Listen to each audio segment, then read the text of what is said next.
محمد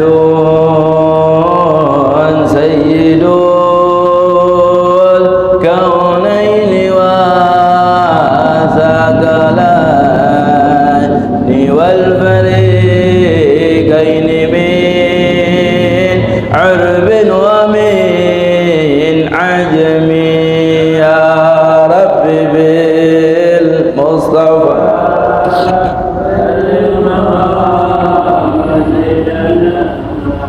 اغفر لنا ما مضى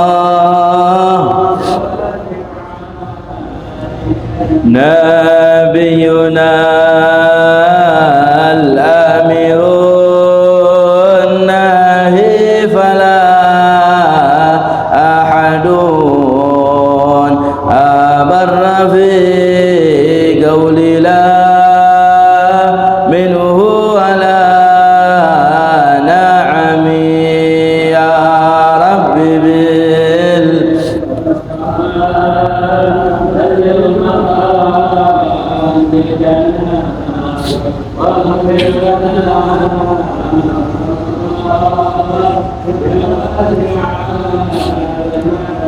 هو الحبيب الذي ترجى شفاعته لكل هول من الأهوال مقتحم يا رب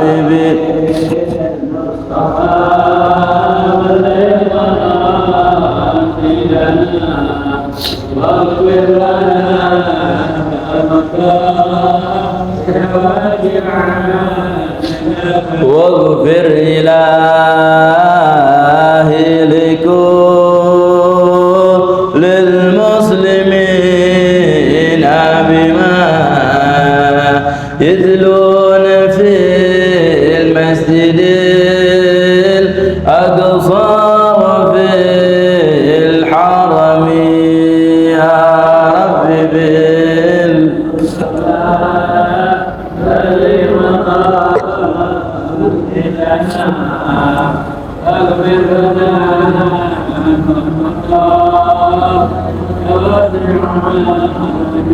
بجاه من بيته في طيبة حرم واسمه قسم من أعظم القسم يا رب بلغ مقاصدنا واغفر لنا ما مضى يا واسع الكرم اللهم صل وسلم وبارك عليه وعلى آله فاتح رسول حبيبنا الشفيع رسول محمد بن عبد الله صلى الله عليه وسلم ثم إلى آبائي خام أنبياء المرسلين وعلى كل المسافة أجمعين وتابعين وتابعين رسول الله صلى الله عليه وسلم حاج بن عيسى وسيدنا الفقيه المقدم محمد بن علي بن علي سيدنا عبد الحسين محمد مولى الدويل يا شيخ الاسقاط مخلوق مدري الجميع ثم لا روح القطب الملاشي عبد الله بن أبي بكر بن شيخ بكر بن شيخ بن سعيد بن علي سعيد بن سعيد حامد بن خضار خان الرحيم ثم لا روح القطب الأنفاس ولا من البراس الحبيب عمر بن عبد الرحمن عطاس والشيخ علي بن بارس القريب رسول الله صلى الله عليه وسلم كل شيء الله وطلبات البلاد الحمد الحداد وخلفين ثم لا روح الحبيب الله بن مشاد أولاد المهدي والبكر سالم سالم والحبيب شفيق المضى بن شهاب والحا ثم إلى رد سابي جاوى ثم إلى روح من وقف هذا المسجد ومن عمر هذا المسجد ثم إلى أرواح والدينا ووالديكم وأمواتنا وأمواتكم وأموات المسلمين والمسلمات والمؤمنين والمؤمنات أن الله يغفر لهم ويرحمهم ويريد رجال الجنة وينفعنا بإصرارهم وأنوارهم عند الآخرة ويفتح علينا عليكم فتح العارفين وجعلنا من الغلام الآملين المخلص الصالح الراسخين في العلم الذين جعل من عبادك الصالحين ويقضي حاجتنا وحاجتكم ويختم لنا ولكم بالحسنى في خير العافية وإلى حضرة النبي محمد صلى الله عليه وسلم الفاتحة. أعوذ بالله من الشيطان الرجيم. بسم الله الرحمن الرحيم. الحمد لله رب العالمين الرحمن الرحيم مالك يوم الدين إياك نعبد وإياك نستعين صراط المستقيم صراط الذين أنعمت عليهم غير المغضوب عليهم ولا الضالين آمين. السلام عليكم ورحمة الله وبركاته. Alhamdulillah, salatu wassalam ala rasulillah Muhammad ibn Abdullah wa ala alihi wa sahbihi wa man walah wa la hawla wa la quwwata illa billah. Subhanaka la ilma lana illa ma 'allamtana innaka antal alimul hakim.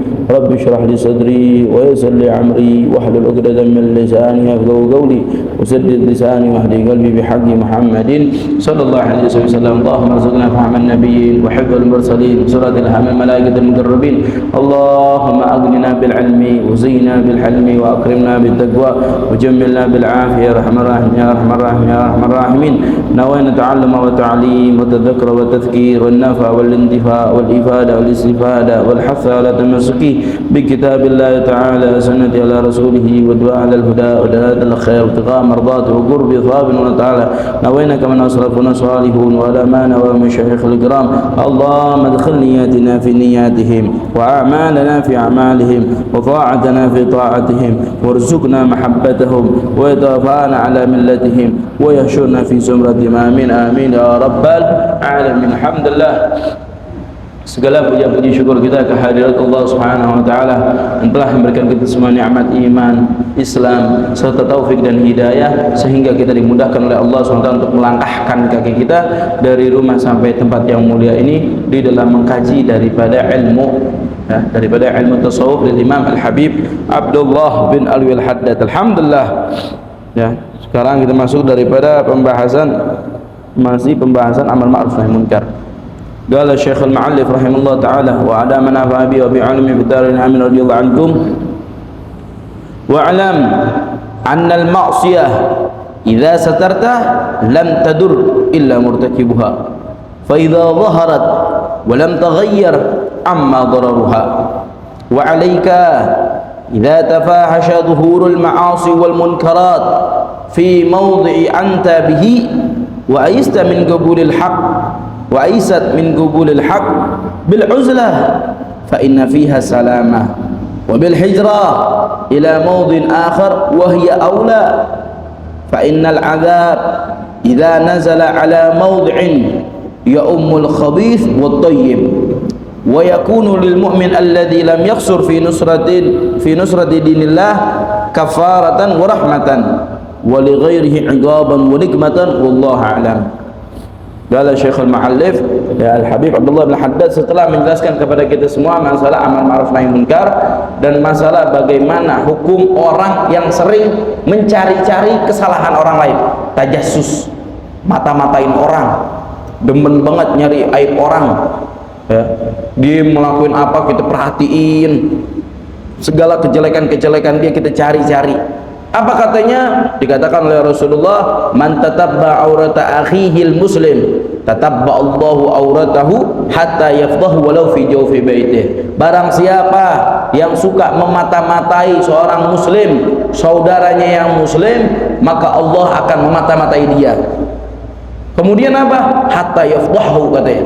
Dan Allah akan bongkar kejelekan dia, aib dia, walaupun dia berada di rumahnya, Allah bakal bongkar. Walaupun benar-benar ketutup, aibnya udah nggak bakal ada orang yang tahu. Tapi apa? Suka nyari-nyari, suka diteliti-teliti tuh kejelekan orang, suka dicari-cari. Maka bagaimana kejelekan dia Allah akan buka, walaupun benar-benar tertutup, sampai orang kagak ada yang tahu kecuali dia sama Allah. Bakalan dibuka sama Allah Subhanahu wa taala. Itulah hukuman orang-orang yang suka memata-matai. Maka ada kemarin dikatakan bahwasanya Sayyidina Umar bin Khattab dahulu ada satu orang ngadu kepada Sayyidina Umar, yang mana ketika saat itu Sayyidina Umar bin Khattab adalah Amirul Mukminin, pemimpinnya para orang-orang mukmin, khalifah ketika saat itu adalah Sayyidina Umar bin Khattab. Rakyatnya satu orang datang kepada Sayyidina Umar mengadu tentang perilaku satu orang Arab yang mana dia tiap hari minum khamr. Akhirnya gimana? Karena Sayyidina Umar merasa dirinya adalah pemimpin saat itu, bertanggung jawab terhadap rakyat-rakyatnya, Sayyidina Umar memperhatikan, mencari tahu apakah benar atau tidak. Sampai Sayyidina Umar datang ke rumah orang yang suka minum khamr tersebut. Ketika Sayyidina Umar datang, Sayyidina Umar berusaha untuk melihat, tapi apa? Penghuni rumah mengetahui Sayyidina Umar ada di luar. Dia langsung keluar, ditanya, "Ya Sayyidina Umar, engkau sudah melakukan apa?" "Aku sudah memperhatikan dirimu. Aku dapat laporan bahwasanya engkau tiap malam minum khamar. Aku ingin amar ma'ruf nahi munkar sekarang." Kata beliau, kata yang penghuni rumahnya, "Ya Sayyidina Umar, hadza tajassus." Ini termasuk memata-matai ya Sayyidina Umar. Engkau telah berbuat dosa, engkau telah berbuat salah. Ini adalah tajassus, engkau mencari-cari kesalahanku. Akhirnya gimana?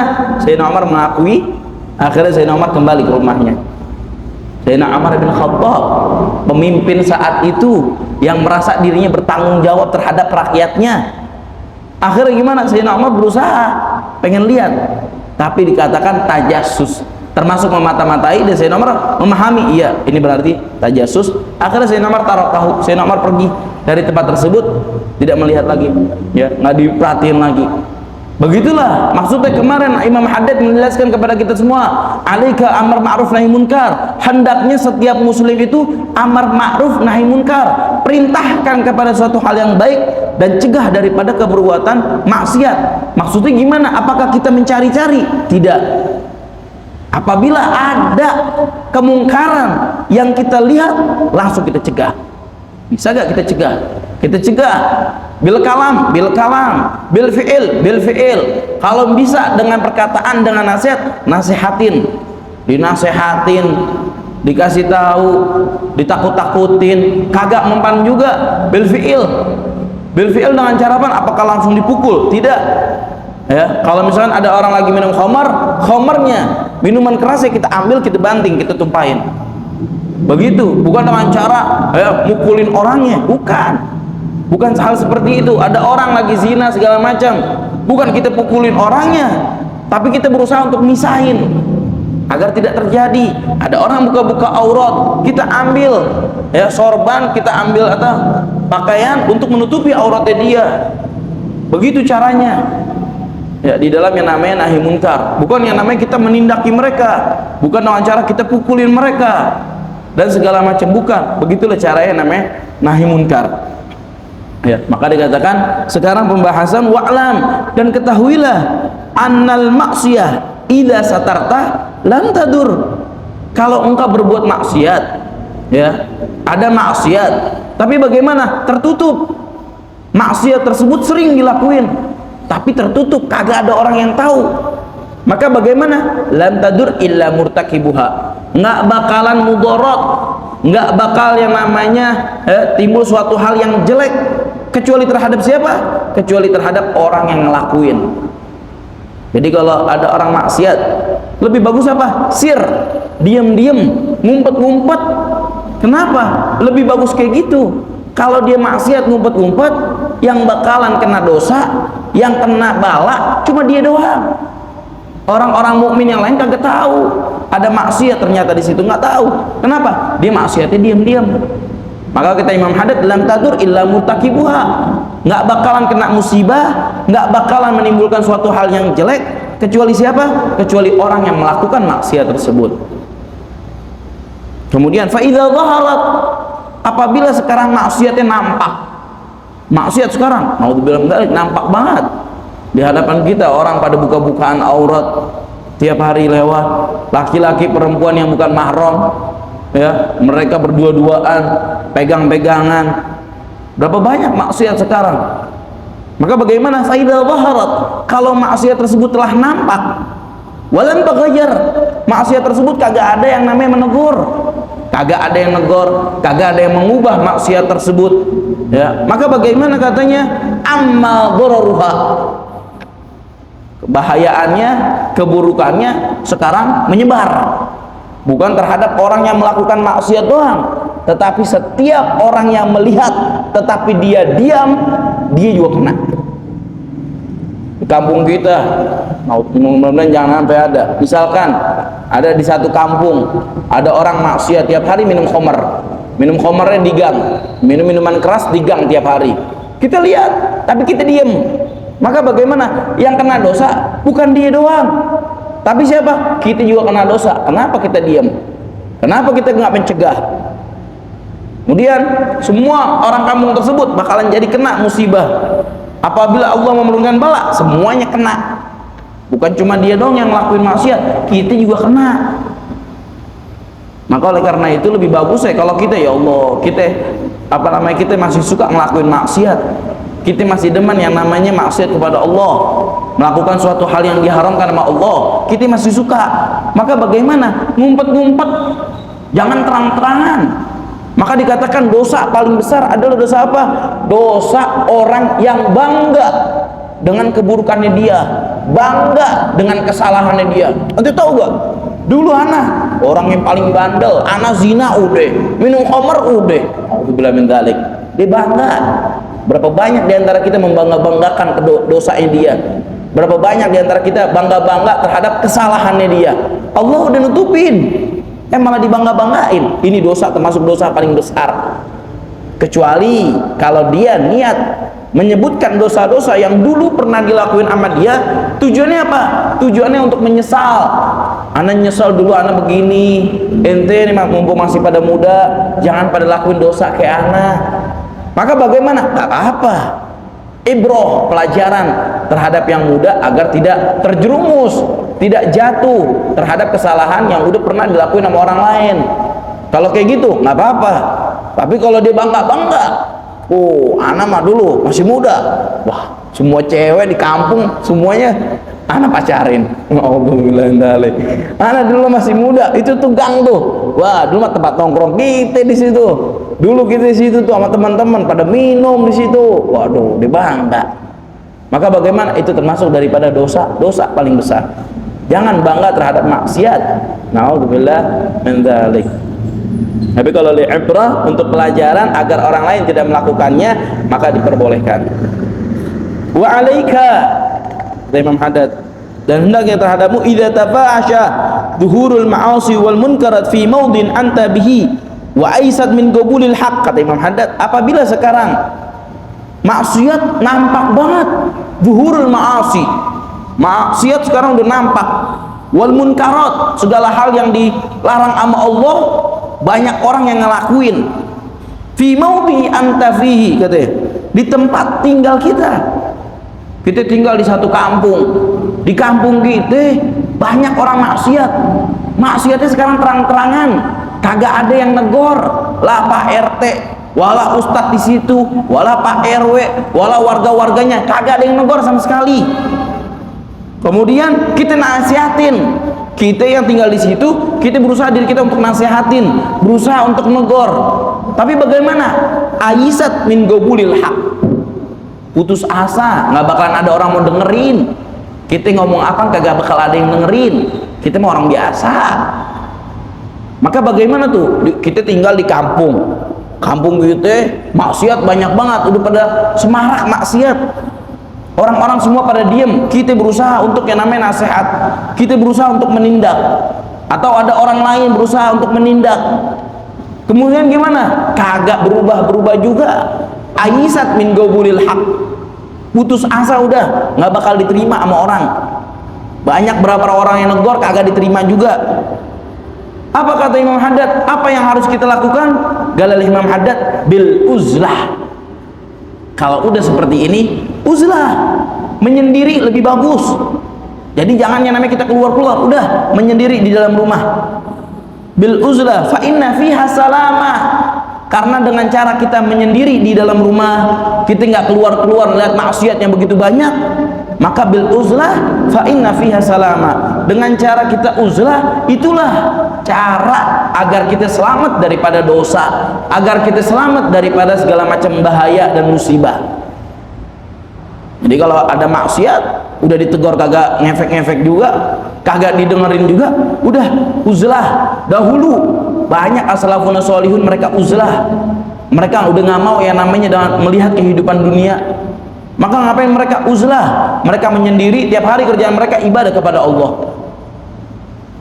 Bahkan Al-Habib Qutbil Mala Syekh Abdullah bin Abi Bakar Al-Idrus, beliau di kota Yaman, di kota Tarim, beliau punya tempat sendiri untuk uzlah. Beliau punya tempat sendiri, bentuknya kecil, kecil kan, di bangunan kayak model kayak terowongan gitu ke bawah, kayak bangunan tanah gitu. Beliau bikin sendiri tempat uzlah beliau.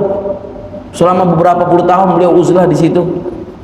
Tujuannya apa? Udah menyendiri beribadah kepada Allah. Hal-hal yang dilakuin ya cuma makan dan ibadah. Hal-hal yang dilakuin sama beliau. Adapun nafkah udah disiapin semuanya. Banyak ulama-ulama kita pada uzlah. Daripada kita melihat maksiat, kita nggak bisa yang namanya menegur. Udah ditegur tapi tidak memberikan efek, maka bagaimana? Uzlah. Udah menyendiri di rumah, ibadah kepada Allah, selamat, fa inna fiha salama, maka itu adalah keselamatan bagi dia. Ya. Mobil hijrah, kata Imam Haddad, kalau nggak uzlah, beb anak kagak mampu uzlah. Kalau anak uzlah, anak menyendiri, ntar nafkah siapa nyari? Yang nyari duit siapa? Kita kan butuh punya anak, kita punya istri, kita punya begini, kita juga agak betah.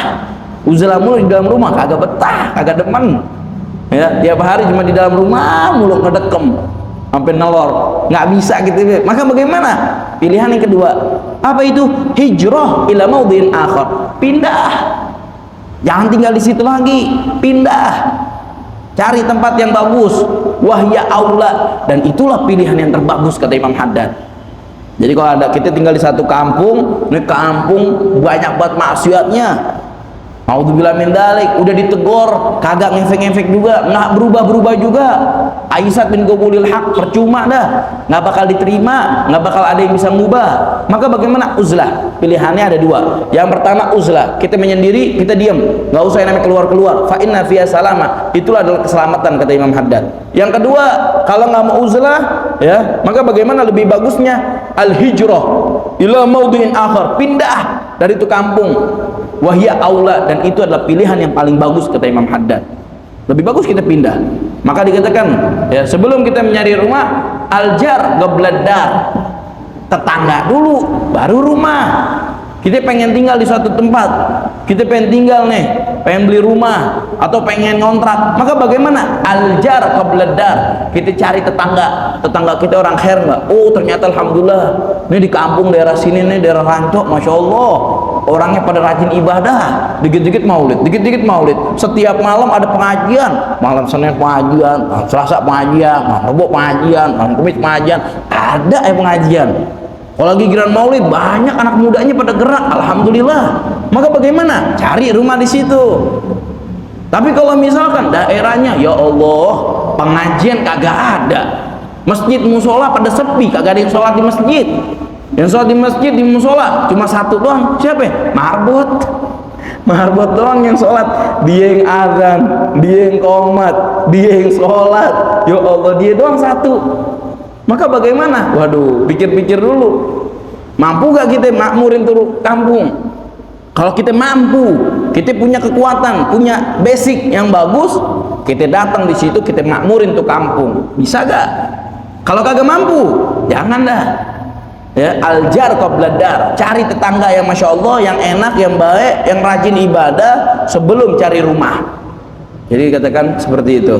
Karena kenapa? Kalau sekarang amal maksiat pilihan paling bagus, ketika maksiat udah merajalela di kampung kita, pilihan paling bagus apa? Kata Imam Haddad, hijrah, pindah. Itu pilihan paling bagus. Lah udah beli rumah, emang gampang jual rumah? Jual rumah, waduh, bertahun-tahun jual rumah, lama jual rumah, sulit lakunya. Maka bagaimana? Cari dulu tetangga, cari dulu daerah yang paling bagus, yang enak. Baru kita buat rumah di situ, kita beli rumah di situ. Kenapa? Fa innal azab idza nazala ala mawdi'in ya ummul khabith wa thayyib. Karena apabila Allah Subhanahu wa taala telah menurunkan azab terhadap kampung yang mana di situ banyak maksiat, ya ummul khabith wa thayyib, orang baik, orang buruk, maksiat mulu, yang taat mulu, semuanya kena. Lah emang kalau gempa, emang ada satu orang nih, oh ini tiap hari maksiat mulu nih, rumah-rumah yang maksiat itu doang yang kena gempa? Lah kagak, semuanya kena. Itu satu kawasan kena tuh gempa. Tsunami, emang bisa gitu airnya? No, sono aja mau maksiat di situ doang tuh, yang di sini nih ahlul khair, emang bisa? Kagak bisa. Maka dikatakan idza nazalal bala, idza nazalal azab, ya ummul khabith wa thayyib, ya ummus salih wa talih, orang baik, orang buruk kena semuanya. Maka walihada katanya jangan. Ya, ketika saat itu juga ketika Nabi Allah Lut, ya, Nabi Allah Lut ketika kaumnya mereka melakukan dosa yang paling besar, liwat, laki dengan laki, perempuan dengan perempuan, dosanya besar. Akhirnya gimana? Diperintahkan oleh Allah untuk yang namanya meninggalkan kampung itu. Kenapa? Karena Allah akan menurunkan bala. Akhirnya gimana? Pergi Nabi Allah Lut bersama orang-orang yang beriman kepada Nabi Allah Lut, pergi meninggalkan kampung tersebut. Akhirnya itu satu kampung kena semuanya. Yang kagak mau pergi salah. Nabi Allah Nuh ketika saat itu, ya, ketika datang adab terhadap orang-orang kaumnya, akhirnya gimana? Ada. Apakah semuanya kena? Semuanya kena. Tapi ada orang-orang yang selamat, yang mereka mengikuti daripada perintah Nabi Allah Nuh, mereka naiki kapal. Ya, kena gak tuh rumahnya mereka hancur? Rumah mereka hancur, lahan mereka hancur, harta-harta mereka semuanya terbawa oleh air. Semuanya kena. Maka dikatakan, maka kalau azab turun, ya ummul salih wa talih. Kata Imam Haddad, ya ummul khabith wa thayyib. Jelek buruk semua kena. Kalau kita mau terhindar daripada azab tersebut, maka bagaimana? Hijrah. Kita pergi dari kampung tersebut, kita pindah, wa huwa aula. Fa innal adzab yakunu lil mu'min. Dan azab yang tadi turun, kita kan orang soleh, kita kan orang mukmin, kita kan tiap hari makmurin masjid, makmurin musola, tiap hari kita beribadah, kita nggak bermaksiat. Maka bagaimana? Wa yakunu lil mu'min alladzi lam yakhsur fi nusrati dinillah kafara wa rahmah. Adapun orang-orang mukmin yang ketika azab tersebut datang, gempa bumi datang, tsunami datang dan segala macam, maka orang-orang mukmin yang kena, yang mereka meninggal, yang mereka harta-hartanya hancur, hilang, apa katanya? Kafara wa rahmah. Itu adalah penyebab rahmat yang Allah SWT berikan kepada mereka. Wa kafaratan, dan pelebur daripada segala macam dosa mereka. Jadi kalau ada orang mukmin meninggal, maksiat di satu kota kena azab, orang mukmin kena juga, maka azab yang jatuh terhadap orang mukmin tersebut adalah kafaratan wa rahmatan. Itu adalah rahmat dari Allah, itu adalah kafarah, pengampunan dosa yang Allah SWT berikan kepada dia. Jadi seperti itu. Wali ghairihi, adapun orang-orang yang sering maksiat kepada Allah, ya, yang mereka melanggar daripada perintah Allah, iqaban wa nikmatan, itu adalah murka, hukuman Allah terhadap mereka. Wallahu a'lam. Kata Imam Haddad. Itulah kurang lebihnya daripada pembahasan daripada amar ma'ruf nahi munkar. Faslun. Sekarang kita masuk daripada pembahasan berikutnya. Apa itu? Wa 'alaika bil 'adl fi ra'iyyatikal khassa wal 'ammah wa kamalil hifdz wa tafaqqud laha fa inna Allah ta'ala sa'iluka anha wa kullu ra'in mas'ulun an ra'iyyatihi. Ya, fasal selanjutnya, kemarin Imam Haddad telah menjelaskan kepada kita semua masalah amar ma'ruf nahi munkar. Sekarang Imam Haddad menjelaskan kepada kita semua agar apa? Bil 'adl fi ra'iyyatikal khassa wal 'ammah. Berbuat adil terhadap semua yang berada di dalam tanggung jawab kita. Kita setiap orang, kullukum ra'in, kata Rasulullah, wa kullukum mas'ulun an ra'iyyati. Setiap di antara kita adalah orang yang memegang tanggung jawab, dan tanggung jawab tersebut akan ditanya oleh Allah Subhanahu wa ta'ala. Tanggung jawab apaan, Bib? Kan anak belum menikah, anak bukan Pak RT, anak bukan Pak RW, anak bukan presiden. Tanggung jawab apaan? Maka dikatakan di sini ra'iyyatika al-khassah wal 'ammah. Ada tanggung jawab kita yang khusus, ada tanggung jawab kita yang amah, yang menyeluruh. Ya, maka hendaknya kita terhadap tanggung jawab tersebut, baik yang khusus, baik yang umum, apa katanya? Agar berbuat adil, wa kamalil hifdz, menjaga benar-benar daripada tanggung jawab tersebut, wa tafaqqud laha, dan perhatikan daripada tanggung jawab tersebut. Fa innallaha ta'ala sa'iluka anha, karena Allah akan akan bertanya terhadap tanggung jawab yang Allah telah berikan kepada kita semua. Wa kullu ra'in mas'ulun an ra'iyyati, setiap orang itu bakal ditanya terhadap tanggung jawabnya masing-masing. Jadi di sini Imam Haddad mengatakan bahwasanya kita memiliki tanggung jawab. Ada tanggung jawab umum, ada tanggung jawab yang khusus. Apa yang dimaksud dengan tanggung jawab khusus? Wa a'ni bi raiyatikal khasah jawarihuka sabab. Yang dimaksud dengan tanggung jawab khusus setiap orang memilikinya adalah anggota tubuh yang 7. Jadi setiap orang di antara kita ini punya tanggung jawab. Tanggung jawab khusus, tanggung jawab umum. Apa itu tanggung jawab khusus? Tanggung jawab khusus adalah anggota tubuh kita yang 7. Ini bakal ditanya sama Allah Subhanahu wa taala 7 anggota ini. Apa itu? Al-lisan. Lidah bakal ditanya. Lidah ketika Allah Subhanahu wa taala telah berikan kepada kita, lidah ini digunakan untuk apa? Apakah untuk berzikir? Apakah untuk yang namanya membaca Quran? Apakah untuk yang namanya kebaikan? Da'i ilallah, mengajak orang kepada kebaikan?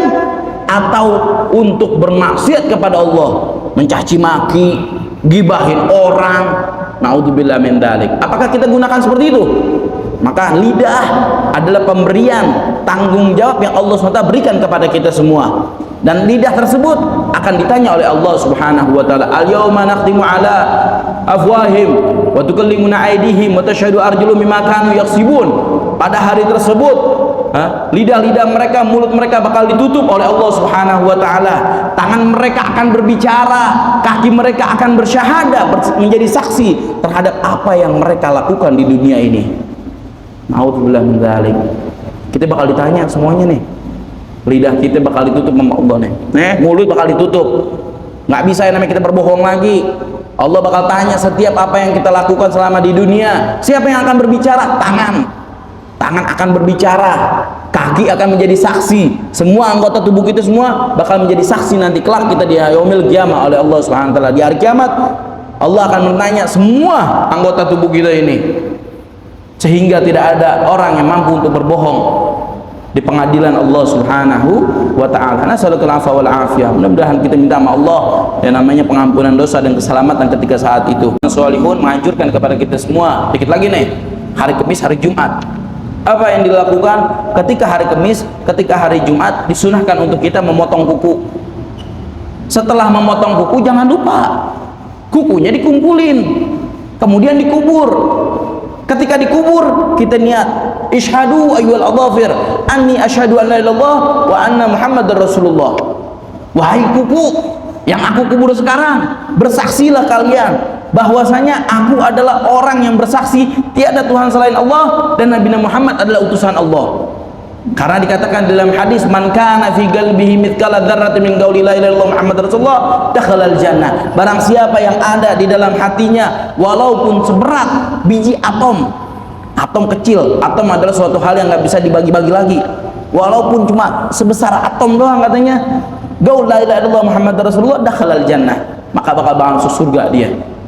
Lu girang banget kita ketika nanti di pengadilan Allah ada para saksi yang mereka bersaksi bahwa kita adalah orang yang bersaksi tiada Tuhan selain Allah, Nabi Muhammad adalah utusan Allah. Gila nggak kita? Kita ibaratnya lagi di pengadilan, kita lagi sekarang nih lagi ditanya, lagi dituntut kita. Ada pembela, ada saksi-saksi pembela. Maka bagaimana bisa kita masuk surga? Dengan apa? Saksi pembela. Maka jadikanlah kuku-kuku yang sering kita potong, kemudian rambut-rambut yang sering kita potong, kumpulin, kemudian kita kubur. Kemudian setelah kita kubur, kita baca ishadu ayyuhal adhafir anni asyhadu an la ilaha illallah. Wahai kuku-kuku, saksikanlah, bersaksilah nanti di pengadilan Allah bahwasanya ana termasuk daripada orang yang bersaksi tiada Tuhan selain Allah, Nabi Muhammad adalah utusan Allah. Kita guntingnya namanya rambut. Maka bagaimana? Kita kuburin juga, disunahin kuburin juga, dianjurin untuk dikuburin. Kita ketika lagi nguburin, kita ngomong juga, wahai para rambut, ibaratnya, besok ketika nanti di pengadilan Allah, ente semua jadi saksi untuk anak, bahwasanya anak adalah termasuk orang yang mengucapkan la ilaha illallah Muhammadar Rasulullah. Itu banyak amalan-amalan as-salafun sholihun ya, untuk memperkuat kita, untuk membela kita di pengadilan Allah Subhanahu wa taala. Selain amal-amal perbuatan kita, amal-amal baik kita, hadir majlis ta'lim, makmurin masjid dan musola dan zikir segala macam, banyak amalan-amalan khair yang dapat masukkan kita kepada surga Allah Subhanahu wa taala. Dan ketahui, kita masuk kepada surga Allah Subhanahu wa taala bukan dengan amal perbuatan kita.